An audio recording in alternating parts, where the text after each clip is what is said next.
بسم الله الرحمن الرحيم نحمده ونصلي على رسوله الكريم أما بعد رب اشرح لي صدري يسر لي أمري واحلل عقدة من لساني يفقهوا قولي يا رب زدني علما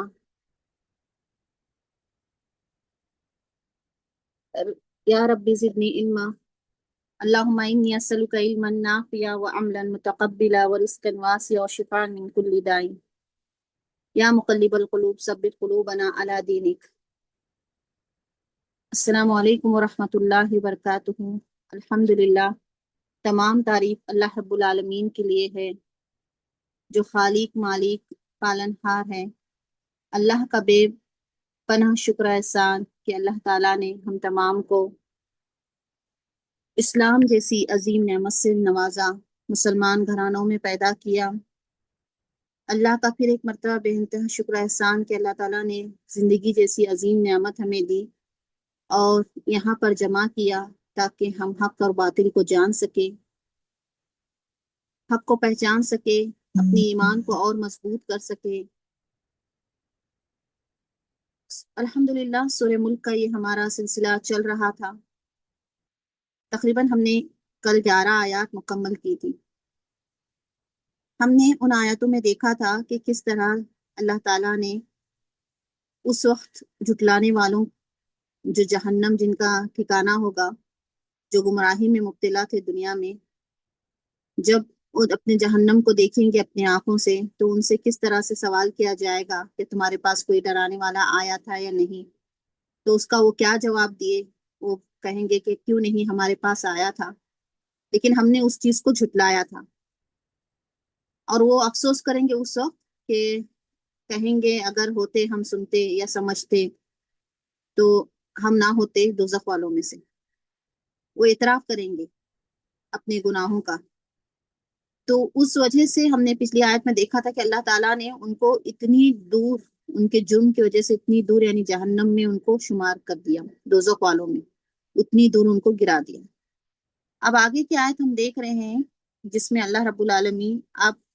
بتاتے ہیں ایمان لانے والوں کے بارے میں. یہ قرآن کا ایک اسلوب ہے. ہم پوری قرآن میں دیکھیں گے جہاں بھی ذکر کیا جاتا ہے جہنم کے بارے میں، بتایا جاتا ہے جہنم کا ڈر اور خوف، تو فوراً اللہ تعالیٰ وہاں پر ذکر کرتے ہیں جنت بھی، یعنی ایک امید کی بھی. جیسے ہی ذکر ڈرایا جاتا ہے سزا اور خوف سے، رب سے، تو فوراً اللہ تعالیٰ وہاں پر انسانوں کو یہ بھی ذکر کراتے ہیں، فوراً بتاتے ہیں کہ تمہارے لیے کیا کیا ہوگی، یعنی ایمان کے اہل ایمان کو کیا نعمتیں ملیں گی اور کس طرح سے وہ نعمتیں ملیں گی. یعنی اہل کفر اور تکذیب کے بعد اب مقابلے میں اہل ایمان کی نعمتوں کا اب یہاں پر ہم ذکر دیکھیں گے کہ اللہ تعالیٰ ان کو کن نعمتوں سے نوازیں گے اور وہ نعمتیں کس کنڈیشن میں ملیں گی، کس وجہ سے انہیں نعمتیں ملیں گی، کس وجہ سے وہ نعمتیں انہیں دی جائیں گی. ان الذین، ان بے شک، الذین وہ لوگ جو یخشون ڈرتے ہیں، ربہم اپنے رب سے، بالغیب بن دیکھے یا بغیر دیکھے، دونوں ہم ترجمے کر سکتے ہیں. لہم ان کے لیے، مغفرتن مغفرت ہے وہ، اور اجرن اجر ہے، کبیر بہت بڑا. اب اس آیت میں اللہ تعالیٰ بتا رہے ہیں کہ جو لوگ بغیر دیکھے اپنے رب سے ڈرتے ہیں. اب اس کے ہم پہلے روٹ ورڈز کو دیکھ لیتے ہیں. انا، یہ پہلے بھی ہمارے پاس گزر چکا ہے، حرف مشبہ بالفعل ہے. انا یعنی یقیناً، بے شک. کلام میں کوئی پختہ بات کہنی ہے، کسی بات کو تاکید بتانا ہے، اس کو ثابت کرنا ہے، یقین پیدا کرنا ہے، تو اس وقت ہم استعمال کرتے ہیں. الذین وہ لوگ جو، اس سے پہلے بھی گزر چکا ہے، یہ پیورل ہے، الذی اس کا سنگولر ہے. الذی وہ، الذین وہ لوگ جو، یخشونا ڈرتے ہیں. یخشونا یہ ہمارے پاس فعل ہے، ورب، یعنی خا شین یا، اس کا مادہ ہے روٹ ورڈ جسے ہم کہتے ہیں خا شین یا، یعنی ڈرنا، خوف کھانا، ہیبت زدہ ہونا. اب یہاں پر جو خشیت آیا ہے اگر ہم اس کے قرآن کے معنی سے اس کو لیے تو اللہ کی عظمت اور اس کے جلال، اس کے علم، اس کی معرفت کے ساتھ دل میں جو پیدا ہونے والا خوف، جو ڈر ہوتا ہے، جو وہ ڈر جو انسان کو گناہوں سے روکتا ہے، اس کو کہیں گے۔ رب پہلے بھی گزر چکا ہے، رب، را، با، با روٹ ورڈ ہے، اور اس کے معنی ہے پالنے والا، مالک یا تربیت کرنے والا۔ یعنی یہاں پر رب اگر ہم دیکھیں وہ ذات ہے، یعنی سبحانہ و تعالیٰ، اللہ تعالیٰ کی وہ ذات جو کائنات کی ہر چیز کو پیدا کرنے کے بعد صرف پیدا کر کر چھوڑ نہیں دیتی، بلکہ اس کی تمام ضرورتوں کو پورا کرتی ہے اور اسے کمال تک پہنچاتی ہے۔ اس کو رب کہا جاتا ہے، تربیت، مالک، پالنے والا، ہر چیز۔ ہم ضمیر ہے، یعنی اپنے رب سے، بالغیب، با حرف جر ہے، الغیب یہاں پر آیا ہے، غیب کے معنی ہوتے ہیں غا یا با، روٹ ورڈ ہے اس کا غائن یا اور با۔ اس کا لغوی معنی ہے چھپا ہوا، نظروں سے اوجھل یا غائب۔ اگر ہم شرعی معنی دیکھیں، ایمان بالغیب، یعنی اللہ پر، فرشتوں پر، جنت پر، دوزخ پر، قیامت کو بغیر دیکھے، رسولوں کو، اس کی کتاب پر جو صرف اللہ نے اور رسول نے بتائے ان تمام احکامات کو سچے دل سے ماننا۔ یعنی ہم ان چیزوں کو نہیں دیکھا ہے، ہم نے بالغیب، بغیر دیکھے ماننا۔ ہم نے اللہ تعالیٰ کو نہیں دیکھا، ہم نے جنت کو، دوزخ کو نہیں دیکھا، لیکن ہمارا ایمان ہے۔ صرف ہم زبان سے نہیں کہتے بلکہ اس کو عملاً بھی ثابت کرتے ہیں۔ یعنی جب بھی کوئی دیکھنے والا نہ ہو، یعنی اصل مراد یہاں پر تنہائی ہے، تو وہ اللہ کا خوف، یخشون جو ہم نے پیچھے دیکھا تھا، وہ اپنے رب سے جو ہمیں خوف ہوگا، اس خوف میں بھی جو ہم گناہوں سے بچیں گے۔ اب ان کے لیے بتایا جا رہا ہے، حرف جر ہے کے لیے معنی میں، ہم ان کے، ہم یہ اٹیچ پروناؤن ہے، ضمیر ہے جڑی ہوئی، متصل ضمیر جسے کہتے ہیں، اور سب کے لیے استعمال ہوتی ہے، ان کے لیے یعنی ان سب کے لیے۔ مغفرت، مغفرت ہے، مغفرت غین فا را روٹ ورڈ ہے، اور معنی کیا ہے؟ ڈھانپنا، کوئی چیز چھپانا یا کسی چیز کی حفاظت کرنا۔ اب یہاں پر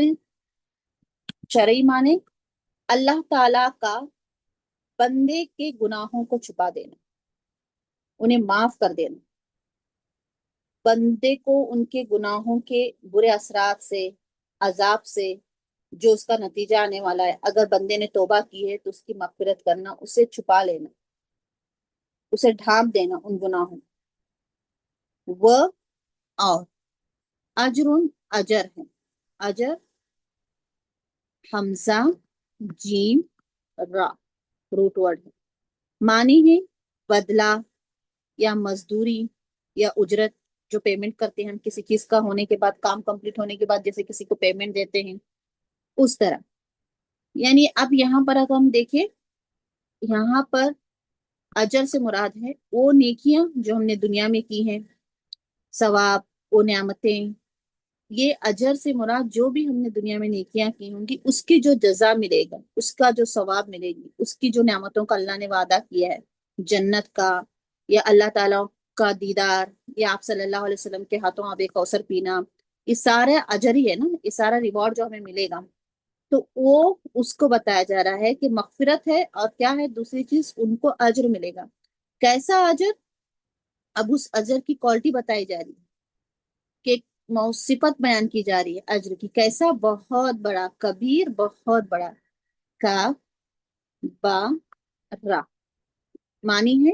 بڑا، عظیم، وسیع، یعنی ایسی بڑی نعمت یا ثواب یا جزا ملے گی جس کی عظمت، جس کی وسعت، جس کی اچھائی، جس کی خوبصورتی، و نعمتوں کا ہم اندازہ جو ہے دنیا میں لگا ہی نہیں سکتے۔ سبحان اللہ۔ اللہ تعالیٰ کیا فرما رہے ہیں؟ بے شک وہ لوگ جو یخشونا ڈرتے ہیں، ربہم اپنے رب سے، بالغیب بن دیکھے، لہم ان کے لیے مغفرت مغفرت ہے وہ، اور اجر اجر ہے کبیر بہت بڑا۔ اب اس آیتیں میں اللہ رب العالمین نے ہمیں کیا بتایا ہے، یہ آیت ہمیں کیا بتا رہی ہے، اس آیت سے ہم نے کیا سمجھا کہ جو لوگ اپنے رب سے بن دیکھے یا تنہائی میں ڈرتے ہیں ان کے لیے مغفرت ہے اور ان کے لیے اجر عظیم ہے۔ اب یہاں پر ان لوگوں کو خوشخبری دی جا رہی ہے کہ جو اپنے رب کے سامنے کھڑے ہونے سے ڈرتے ہیں، تنہائی میں جہاں کہیں وہ، جہاں بھی جیسے ہو، جہاں پر کوئی ان کو نہیں دیکھ رہا، کسی کی نگاہ بھی ان پر نہیں پڑ رہی، لیکن تب بھی وہ اللہ کے خوف سے کسی نافرمانی کے کام کو نہیں کرتے، نہ اطاعت میں نہ عبادت میں جی چراتے ہیں، اور کوئی بھی ایسی چیز نہیں کریں گے کہ جبکہ وہ صرف اکیلے ہوں، کمرے میں موجود ہو، کوئی دور دور تک بھی دیکھنے والا نہ ہو، اس وقت بھی کوئی ایسا کام نہیں کریں گے جو انہیں ثواب سے اور بہترین اجر سے روکے۔ بخاری کی حدیث میں آتا ہے کہ آپ صلی اللہ علیہ وسلم نے فرمایا، حدیث کا مفہوم اس طرح سے ہے کہ جنت میں جو ہے اللہ تعالی رب العالمین قیامت کے دن جو ہے اپنے عرش کا سایہ جس دن اللہ تعالیٰ دیں گے، اس دن جو ہے اللہ تعالیٰ کے اس سائے کے علاوہ کوئی سایہ نہیں ہوگا۔ تو اللہ تعالیٰ جن 7 انسانوں کو وہ جو اپنے عرش کا سایہ دیں گے، ان میں سے ایک وہ ہوگا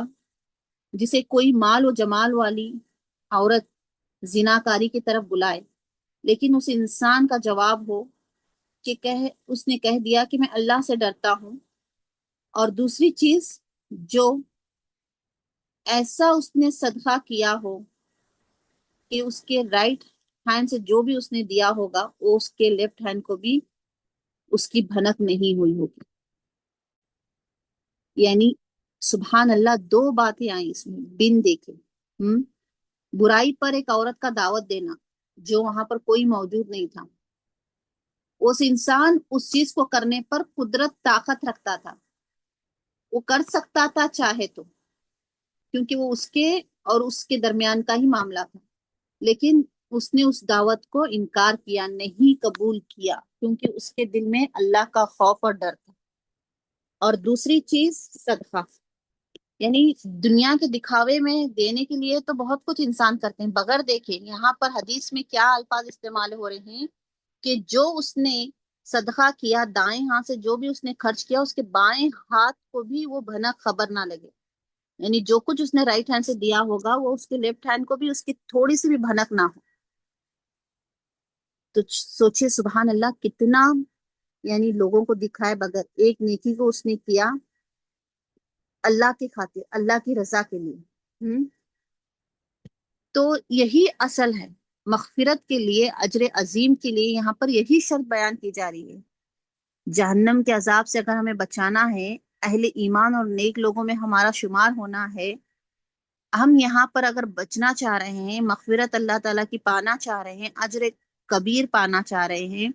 تو ہمیں سب سے پہلے بالغیب بغیر دیکھے اپنے تنہائی کے اعمال کو درست کرنا ہوگا، بغیر دیکھے ایمان لانا اور ڈرنا، صرف زبان سے نہیں کہ ہم نے اللہ تعالیٰ کو تو نہیں دیکھا، نہ ہم نے فرشتوں کو دیکھا، نہ ہم نے جنت کو، نہ دوزخ کو، ہم سب کہتے ہیں آمنت باللہ و ملائکتہ و کتبہ و رسولہ، ہم کہتے ہیں ہم کتابوں پر، سب بات کو ہم زبان سے کہتے ہیں، لیکن جیسا ہی معاملہ عمل کا آتا ہے، اگر ہمیں تنہائی ملتی ہے تو کیا ہم واقعی میں اس چیز کو مانتے ہیں کہ ہم نے صرف زبان سے کہا ہے؟ ہم ان نشانیوں پر اللہ تعالیٰ کے جو کہہ رہے ہیں، ہم جن باتوں کو، اسے ہم سچے دل سے یقین کرتے ہیں، اس کی عظمت سے اور اس کی پکڑ سے واقعی میں ہم ڈرتے ہیں، واقعی میں ہم تنہائی میں کوئی بھی ایسا گناہ نہیں کرتے جس کا جواب دہ ہمیں قیامت کے دن ہونا پڑے۔ اصل بالغیب یہی ہے،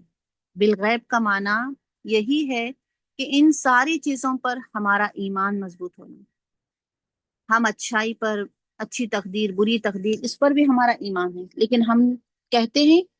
کہ نہیں، یہ جو ہوا یہ میری وجہ سے ہوا، یا اس کی وجہ سے کوئی اچھائی ہوتی ہے تو انسان کیا کرتا ہے، اپنے طرف منسوب کر لیتا ہے، میں نے محنت کی، میں اس قابل بنا، آج میں اس قابل ہوں، آج اس وجہ سے میں سامنے ٹھہرا ہوں، یہ میں نے کھڑا کیا، میری وجہ سے یہ بلڈنگ تعمیر ہوئی یا میری وجہ سے میں کرے، میں ہر جگہ انسان یہ کہتا ہے، ہو ہی نہیں سکتا۔ میں سے تو انسان کچھ بھی نہیں کر سکتا جب تک کہ اللہ تعالیٰ کی مدد اس کے ساتھ شامل حال نہ ہو۔ یعنی یہاں پر وہی چیز بتائی جا رہی ہے کہ میں کا کوئی نہیں ہے، اصل تعلق تو بالغیب کا ہے، یعنی تنہائی میں، خلوت میں خوف خدا ہے۔ اس کا ایک خوبصورت مطلب یہ ہے کہ جو لوگ دنیا کی نظروں سے دور تنہائی میں بھی اپنے آپ کو ہر گناہ سے اپنے دامن کو سمیٹتے ہیں، اکیلے ہوتے ہیں، گناہ کرنے کا پورا موقع موجود ہوتا ہے، سب چیزیں بھی ہوتی ہیں، سہولت بھی ہوتی ہیں، کوئی دیکھنے والا نہیں ہوتا، لیکن وہ صرف اس یقین کے ساتھ گناہ سے رک جاتے ہیں کہ میرا رب مجھے دیکھ رہا ہے۔ تو اللہ تعالیٰ نے ان کے لیے، دیکھیے سبحان اللہ، اللہ تعالیٰ نے ان کے لیے تنہائی میں ڈرنے والوں کے لیے، بن دیکھے ایمان لانے والوں کے لیے دو عظیم الشان وعدے فرمائیں۔ ایک اللہ تعالیٰ وعدہ کر رہے ہیں مغفرہ، بخشش، کتنی ضروری ہے ہم سب کو پتا ہے۔ آپ صلی اللہ علیہ وسلم دنیا کی زندگی میں ہی آپ تمام انبیاؤں کے سردار، جنت کا وعدہ آپ سے کیا گیا تھا، لیکن دن میں 70 مرتبہ سے زیادہ استغفار اللہ تعالیٰ سے کرتے تھے، دعائیں کرتے تھے، تہجد کے لیے اٹھتے تھے، اتنی لمبی لمبی صورتیں پڑھتے تھے، کتنے گھنٹوں تہجد کے لیے کھڑے ہوتے تھے، کس لیے؟ کہ بخشش، مغفرت اللہ تعالیٰ کی مل جائے، رضا مل جائے اللہ تعالیٰ کی، اللہ تعالیٰ کی ناراضگی سے بچ جائیں۔ ہم تو انسان ہیں ہی،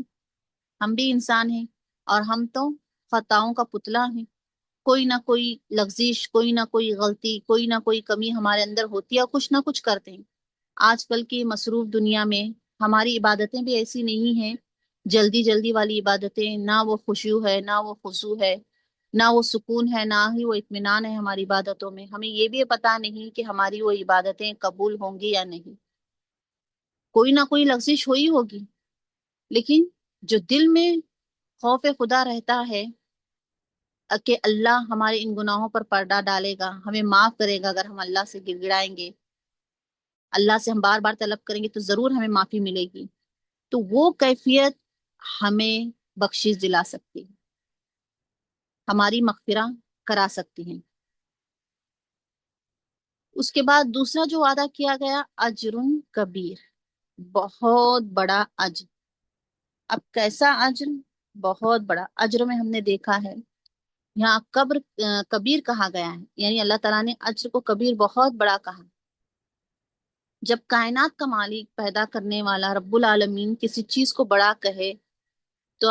ہم تصور بھی نہیں کر سکتے، آپ اور ہمارے تصور میں بھی، وہم میں بھی، گمان میں بھی یہ بات نہیں آ سکتی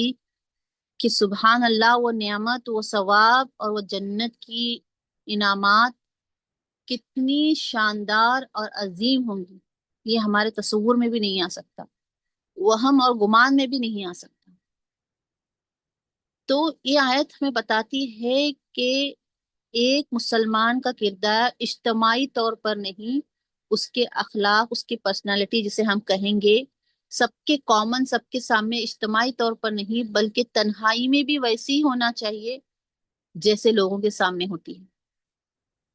لوگوں کے سامنے انسان اپنے آپ کو بہت اچھا ثابت کرنے کی کوشش کرتا ہے، بہت اپنے آپ کو نیک متقی بناتا ہے، لیکن کیا اصل تنہائی میں ہے؟ اور اصل جو تنہائی کا ہی جو تقویٰ ہے، وہی اللہ تعالیٰ کو سب سے زیادہ پسند ہے۔ آپ کیوں اس میں ایک چیز ہمیں سب سے عظیم ملتی ہے، دیکھیے کہ بن غیب اللہ سے ڈرتا ہے تو اس میں اخلاص، نیت آتی ہے۔ اب بغیر دیکھے، اب اللہ سے ہم کر رہے ہیں کوئی نیکی، جیسا صدقہ ہے، اس میں تو ہم کسی کو نہیں دکھا رہے نا، تو ہماری اخلاص، ہماری نیت کیا ہوئی؟ انسان دکھاوے کے لیے نیک نہیں بننا چاہتا، اس نے جو صدقہ کیا وہ لوگوں کے سامنے سخی کہلانے کے لیے نہیں کیا کہ لوگ تعریفیں کرے، واہ کتنا سخی ہے، دیکھو کتنا بڑا دل والا ہے، دیکھو،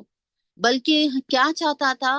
وہ نیک اعمال صرف اور صرف اللہ کی رضا کے لیے کریں، تاکہ وہ اجر کبیر پا سکے، تاکہ وہ مغفرت پا سکے۔ تو یہ آیت انسان کے لیے ایک امید اور خوف کا جو کہتے ہیں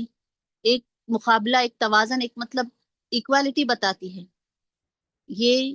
آیت ہمارے دل میں، انسان کے دل میں امید پیدا کرتی ہے کہ اگر ہم اپنے گناہوں سے بچے، اللہ تعالیٰ سے مغفرت طلب کرے، اللہ کے خوف کو یاد رکھے، بغیر دیکھے بھی کوئی عمل لوگوں سے چھپا کر بھی ایسا نہ کرے کہ جو گناہوں کی طرف ہمیں لے جائے، اللہ کی رحمت کی منتظر رہیں۔ تو جب ہم یہ ساری چیزیں کر رہے ہیں جس کا اللہ نے ہمیں حکم دیا ہے اس کی رضا کے لیے، پھر نیتوں کو درست رکھنا سب سے بڑی ضرورت ہے۔ یہ نہیں کہ ہمیں سب کر رہے ہیں، صدقہ بھی بہت دے رہے ہیں ہم،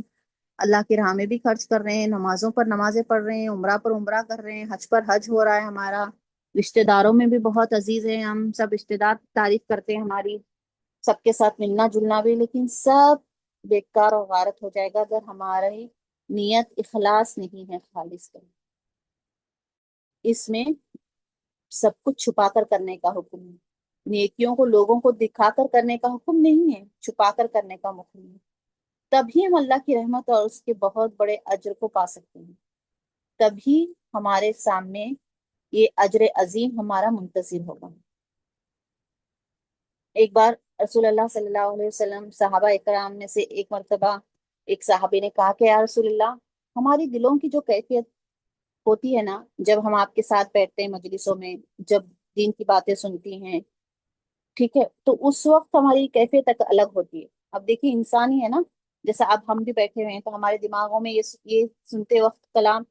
وہی جنت کا منظر چلتا ہوں گا، ہم سوچتے ہوں گے کہ ہم نہیں کریں گے، ہم نے کیا تنہائیوں میں کوئی گناہ کیے ہیں، کیا ہم اپنے آپ کو ٹٹولیں گے، لیکن بعد میں وہ کیفیت نہیں رہتی۔ تو صحابہ کو دیکھیں کتنا مطلب ان کو بے چینی تھی، ان کو تڑپ تھی کہ کیا ہمارے ساتھ یہ ہو رہا ہے، کیا صحیح ہے یا غلط ہے۔ تو آپ صلی اللہ علیہ وسلم سے پوچھتے ہیں کہ اے اللہ کے رسول، ہماری دلوں کی جو کیفیت آپ کے سامنے ہوتی ہے وہ آپ کے بعد وہ نہیں رہتی۔ تو آپ صلی اللہ علیہ وسلم نے فرمایا یہ بتاؤ رب کے ساتھ تمہارا کیا خیال رہتا ہے، یعنی رب کے ساتھ تمہارا کیسا تعلق ہے۔ تو جواب ملتا ہے کہ ظاہر باطن ہی ہم اللہ کو ہی رب مانتے ہیں، یعنی ہم جو ظاہر کرتے ہیں دل میں بھی ہمارا وہی ہے، ہم جانتے ہیں کہ میری طرف سے کچھ بھی نہیں ہے، میرا یہ ماننا ہے کہ جو کچھ آج مجھے ملا ہے، جو کچھ جس مقام پر میں ہوں، جو مجھے اللہ تعالیٰ نے نعمتیں دی ہیں، ایز اے مطلب نعمتوں میں سب آتا ہے، گھر نعمت، دولت نعمت، اولاد نعمت، شوہر نعمت، اچھا نیک شوہر دینا یہ نعمت ہے، اچھی نیک بیوی ملنا نعمت ہے، اچھا گھرانہ سسرال، یعنی یہ سب چیزیں نعمتوں میں آتی ہیں۔ یعنی یہ سب چیز میں صرف بولتی نہیں ہوں کہ باطن میں بھی میرا یہ علم ہے، یہ یقین ہے کہ یہ سب میرے رب کی طرف سے ہے۔ صحابہ کہہ رہے ہیں کہ ہمارا جو باہر ظاہری جو ہے، باطن بھی یعنی اندرونی بھی ہمارا یہی عمل ہے، ہم ہر چیز کو اپنے رب کو ہی مانتے ہیں۔ تو آپ صلی اللہ علیہ وسلم نے کیا کہا، جاؤ پھر یہ نفاق نہیں ہے، یعنی یہ نفاق منافقت نہیں ہو سکتی، ٹھیک ہے۔ لیکن ہم زبان سے بول رہے ہیں اور کوئی چیز کو، جیسے میں نے پہلے ذکر کیا کہ کوئی اچھائی ہوتی ہے تو اپنی طرف منسوخ کرتے ہیں کہ ہاں میری وجہ سے ہوئی، اور کوئی نوز باللہ برائی آتی ہے چھوٹتے تو میرے ساتھ ہی ہونا تھا، میں ہی ملنا تھا، میرے ساتھ ہی ایسا کیوں ہوا۔ تو یہ ہمارا عمل دو دو ڈیوائڈ ہو گئے، ہم کہہ کچھ رہے ہیں اور کر کچھ رہے ہیں۔ جب ہم لوگوں کے سامنے ظاہر کر رہے ہیں اپنے آپ کو متقی نیک بہت صدقہ وغیرہ کر رہے ہیں، لیکن جب تنہائی میں ہم ہوتے ہیں، تنہائی میں کوئی نہیں دیکھ رہا، اس وقت کوئی ہم سے طلب کرتا ہے کہ ذرا سے مدد کر دیجئے ہماری، ہمیں ضرورت ہے پیسوں کی، کوئی آتا ہے اور ہم سے طلب کرتا ہے، جبکہ وہاں پر کوئی موجود نہیں ہے، اور نیکی کمانے کا سب سے مین ذریعہ وہ ہے کہ ہم اس وقت کما سکتے ہیں، نیکیوں کو سمیٹ سکتے ہیں، لیکن ہم اس وقت نہیں کرتے، بالغیب بغیر دیکھے چھپے ہم ان تنہائی میں اس نیکی کو نہیں کرتے، تو ہمارے اندر پھر فرق آیا۔ لیکن جب سب موجود ہیں تو اس وقت ہم کر رہے ہیں۔ تو ایمان یہ نہیں ہے، ایمان مغفرت پانا ہے، اللہ کی مغفرت اگر ملنا چاہ رہے ہیں، اگر ہمیں بہت بڑے اجر کو پانا ہے، تو ہمیں جو ہے قبول کرنا پڑے گا کہ ہمارے اعمال کو ہم تنہائی میں ٹٹولیں، اور ہر ایک جانتا ہے اپنے اعمال کو تنہائی میں کوئی بتا نہیں سکتا، ٹھیک ہے، کیونکہ ہم کو پتا ہے کہ ہم نے کیا کیا ہوگا، کیا تنہائیوں میں ہم نے کیا ہوگا، کوئی نہیں رہتا نا دوسرا گواہی دینے کے لیے، وہ میرے اور اللہ کے درمیان کا معاملہ ہوتا ہے۔ تو ہم اس آیت سے سبق دیکھیں، سبق یہ لیں کہ اگر ہم سے کچھ تنہائی میں پچھلے زمانے میں گزرے ہوئے وقت میں نادانی میں انجانے میں شیطان کے بہکاوے کی وجہ سے کوئی ایسے گناہ ہم سے اگر ہو گئے ہیں سرزد، تو ہم ان گناہوں سے اللہ تعالیٰ کی بخشش طلب کریں، اللہ تعالیٰ سے معافی طلب کریں۔ غفور الرحیم ہے، اللہ تعالیٰ کی صفت ہے، غفور الرحیم ہے، اللہ تعالیٰ معاف کرنے والا ہے۔ اس برائی کو اب ہمیں احساس ہوا ہے، اس وقت شیطان کا اکثر و بیشتر دیکھیے آپ، انسان تنہائی میں گناہ کرتے ہی ہیں، اور جو ہمارے پاس ایک سب سے بڑا فتنہ موجود ہے موبائل کی صورت میں، وہ ہمارے آنکھوں سے کتنے گناہ کرا رہا ہے، ہمارے کانوں سے کتنے گناہ کرا رہا ہے، ہم اس کا احساس بھی نہیں ہے۔ بہت معمولی معمولی چیزیں لگتی ہیں ہمیں، اس کا احساس بھی نہیں ہے، بغیر مطلب ایک لائٹلی وے میں ہم سارے گناہ کرتے جا رہے ہیں، کیونکہ ہم برائی کو سمجھ نہیں رہے، اس کو برائی سمجھ کر ہی نہیں آ رہے، ایسے ہی ہم نے دیکھا، نیوز دیکھتے دیکھتے ہم دیکھ گئے، نیوز دیکھتے دیکھتے پھر دوسری جگہ گئے، اس سے دوسری جگہ، ہم نے تو نیوز ہی دیکھا، یعنی ان برائی کو ہم برائی سمجھ ہی نہیں رہے۔ تو یہ جو ہے اصل، ہم اگر ہم نے ایسا کچھ کیا ہے، بہت سارے ہیں، صرف آنکھوں کا نہیں ہے، کانوں میں بظاہر ماہر، جیسے اب ینگ بچے ہیں، ہمارے ٹین ایجر بچے ہیں، آج کل دیکھیے اتنا فتنہ ہے کہ گانوں کا بچوں کو کتنا شوق ہے، والدین منع کرتے ہیں، ہم لوگ میوزک سے دور رہنے کے لیے کہتے ہیں، اللہ کے کلام کو سنیے جو دل کو سکون اور اطمینان دے، لیکن شیطان اتنا ہے کہ اتنا خوبصورت بنا کر میوزک دلوں میں دماغ میں اتارتا ہے کہ انسان اس میں سکون تلاش کرنے کے لیے جاتا ہے۔ بچے آج کی اس کی دنیا میں کچھ کہیے کچھ کریے، بڑوں کی باتیں بری لگی ہے، لیکن میوزک لگا کر کانوں میں ہیڈ فون کراتا ہے کہ یہ ساری چیزیں تو بظاہر کہیں گے کہ ٹھیک ہے ماں باپ سے نہیں سن رہے، نہیں کر رہے کر کر، لیکن تنہائی میں گناہ کو کرنے لگتے ہیں۔ تو ہمیں ڈر نہ ماں باپ کا ہو، ہمیں ڈر نہ سماج کا ہو، ہمیں ڈر نہ بڑوں کا ہو، ہر گناہ کرنے سے پہلے ہمارے اندر اخلاص نیت بھی ضروری ہے کہ یہ سب گناہوں سے ہم بچ کس لیے رہے ہیں، صرف اللہ کی رضا کے لیے، صرف اور صرف اللہ کی رضا کے لیے۔ ہمارا بچنا گناہوں سے صرف اس بات کی گواہی ہے کہ صرف ہم اللہ کی رضا کے لیے بچیں۔ کیوں کیوں بچنا چاہ رہے ہیں؟ کہ ہم اس عظیم اجر کو پانا چاہ رہے ہیں، بڑے اجر کو، اور مغفرت ہم طلب کرتے ہیں۔ اور انسان کو یہی چیز گناہوں سے بچا سکتی ہے، اگر انسان کو کوئی چیز گناہوں سے بچا سکتی ہے، اسے دور رکھ سکتی ہے، تو وہ یہی عقیدہ ہے، یہی دل میں جو ڈر ہے کہ اللہ ہمیں ہر حال میں دیکھ رہا ہے۔ یہاں تک کہ خیالات کو جب ہم سوچیں گے، جب ایک مومن کے اندر یقین پختہ ہو کہ اللہ میرے خیالات کو بھی پڑھ رہا ہے، جو میں سوچ رہا ہوں وہ بھی اسے واقف ہے، تو ہم فوراً لا حول ولا قوت کر کر جھٹکیں گے کہ ایسے کیوں غلط نگیٹو خیالات ہمارے ذہن میں آ رہے ہیں، کیونکہ سبحان اللہ ہمیں یقین ہے کہ اللہ تعالیٰ پوری قدرت رکھتا ہے ہمارے ذہن کو پڑھنے، ہم جو بولنا چاہ رہے ہیں ہماری زبان سے آنے سے پہلے جو ہمارے دماغ میں ہے اس پر بھی وہ قادر ہے سننے پر بھی۔ تو ہمیں جب یہ پتا ہو کہ وہ رب ہماری باس پرسی کرے گا، ہمیں سزا دینے پر وہ پوری قدرت رکھتا ہے،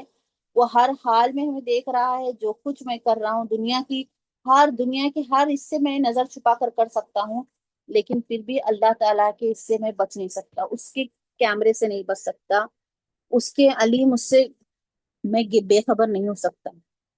تو ایسے ہی لوگوں کی زندگی جو ہے خود بخود ان کی زندگی تقوی والی ہوگی، کیونکہ ہر قدم وہ پھوٹ پھوٹ کر رکھیں گے۔ تقوی سے متعلق ایک حدیث ہے نا، جس میں صحابی اب آپ سے جھاڑدار کاٹیوں میں سے گزرتے، حدیث کا مفہوم میں آپ کے سامنے رکھ رہی ہوں کہ ایک جھاڑدار کاٹیوں کی جو ہوتی ہے، کانٹے والے جھاڑیاں جو ہوتی ہیں، اس میں سے جب گزر رہے تھے تو آپ سے نے کیا کہا کہ اس میں سے کس طرح سے آپ گزریں گے صحابہ سے؟ تو کیا عرض کیا صحابہ نے کہ اللہ تعالیٰ اپنے دامن کو پورا سمٹیں گے ہم، کہیں بھی ایک بھی کانٹا چبھنے نہیں دیں گے، اتنے احتیاط سے، مطلب اتنی کیئرفلی، اتنے بالکل توجہ ہوتے ہوئے، اس کے ساتھ اپنے آپ کو سمیٹتے ہوئے بالکل یکسو ہو کر پورا ایسا گزریں گے کہ کوئی کانٹا ہمیں چبھ نہ جائے، کوئی کانٹا غلطی سے ہمیں لگ نہ جائے، اتنا مطلب ہم ہوں گے، اتنا دھیان رکھتے ہوئے ایسا گزریں گے۔ تو ایک مومن بھی اپنی زندگی کو دنیا میں ایسے ہی گزارے گا، اپنے دامن کو پورا نیکیوں سے لے گا، گناہوں سے ہٹائے گا، ایک گناہ کا چھیٹا بھی اپنے دامن پر آنے نہیں دے گا، اسی طرح سے اپنے آپ کو سنوارے گا۔ چھوٹے موٹے گناہ تو اللہ تعالیٰ ویسے ہی معاف کریں گے، لیکن پھر بڑے گناہوں کی تو سزا جزا ملنی ہے، لیکن مومن کی حالت زندگی ایسی ہوگی کہ وہ چھوٹے گناہوں کو بھی معمولی نہیں سمجھے گا، ان سے بھی خود کو، اپنے آپ کو اس طرح سے بچاتے ہوئے وہ زندگی گزارے گا جس طرح سے صحابہ نے اس وقت کانٹے کی مثال سے کہا کہ ہم اس طرح سے گئیں گے۔ تو آپ صلی اللہ علیہ وسلم نے کیا کہا کہ ایک مومن کی زندگی اس طرح سے، جس طرح سے اپنے آپ کو کانٹوں سے بچا کر آپ گزر رہے ہیں، اسی طرح سے گزرے۔ اب تو ہم دیکھتے ہیں دنیا میں ہر طرف فتنہ پھیلا ہوا ہے، اب ہمیں کتنی ضرورت ہے، یہ آیت ہمیں بتا رہی ہے، اگر ہمیں مغفرت ملنا ہے، ہمیں بہت بڑا اجر پانا ہے، وہاں کی نعمتوں کو ملنا ہے، تو ہمیں کس طرح سے اپنی زندگی کو گزارنا پڑے گا۔ بن دیکھے ہمیں اپنے رب سے ڈرنا ہے ہی، اس کے ساتھ ہی چھوٹے چھوٹے گناہ ہیں، جو بھی ہم اجتماعی انفرادی دونوں طور پر ہم جس کو معمولی سمجھتے ہیں، کہاں ہماری نیت میں تو کوئی کھوٹ نہیں آ رہا، ہم ہر عمل نیک صالح اللہ کی خاطر ہی کر رہے ہیں، ہم جو کر رہے ہیں دنیا کے دکھاوے کے لیے تو نہیں کر رہے ہیں،